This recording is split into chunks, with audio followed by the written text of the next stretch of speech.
Within the industry of animation, there is not an exact set of ethical codes that we can all work by and follow easily.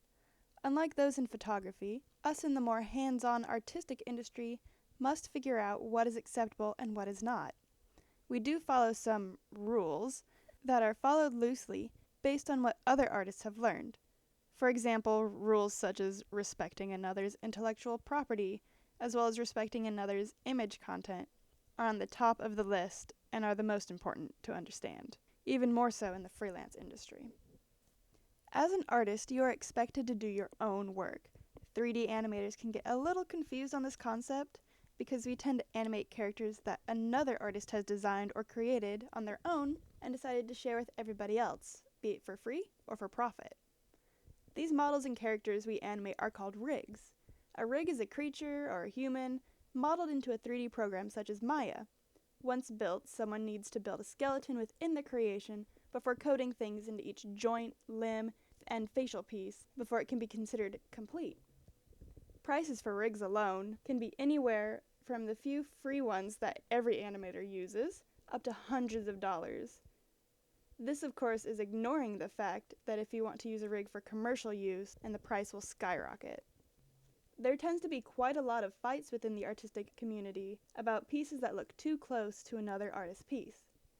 Say you are working on an animation for months about a dog. As soon as you release it to the public, people come to you stating that you ripped off somebody else's idea that was released a day before you had set yours up. Curious, you click on the video and you watch a story close to yours with some obvious similarities as well as some obvious differences. Both parties had no contact with each other, there was no information shared or posted online, but they still ended up looking the exact same. In this case, though, who's in the wrong? Really, neither party is. However, it tends to be that the animator that has the larger following, their following will go and attack the smaller known animator.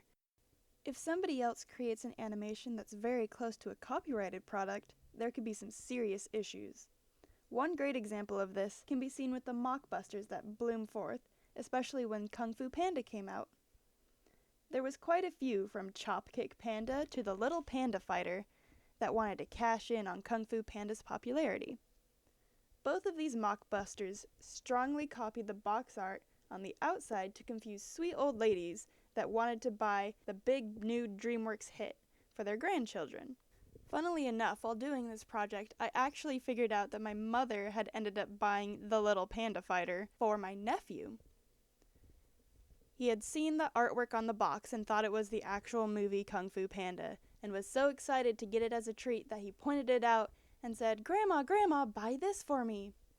And her, unknowingly, agreed and thought it was okay, thought it was the real product.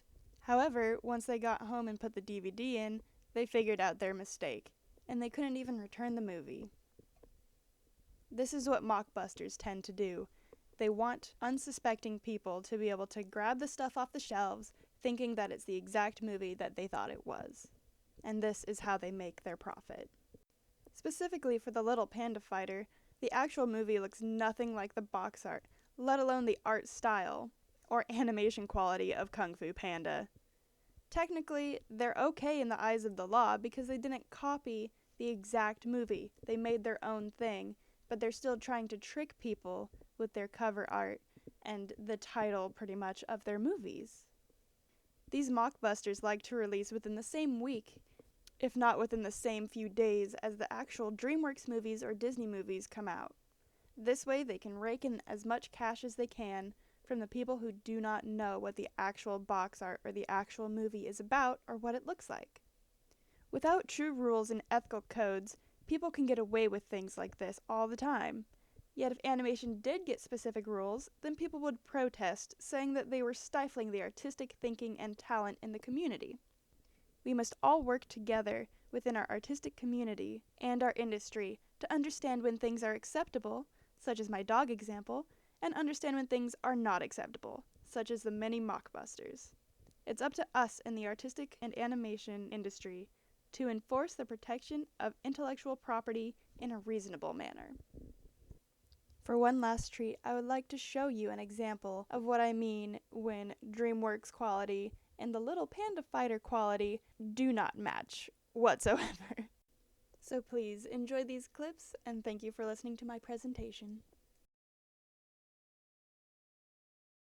Master Jin! See, boss, he's like my modern dance instructor. Dance instructor? Yeah, and my audition piece was awesome. I mean, isn't that what everyone's talking about? You mean? You thought I was really talking about... I thought I was going crazy. Sorry, kid. Ain't that a kick in the head? You see, kid, I guess I really didn't know what you were talking about.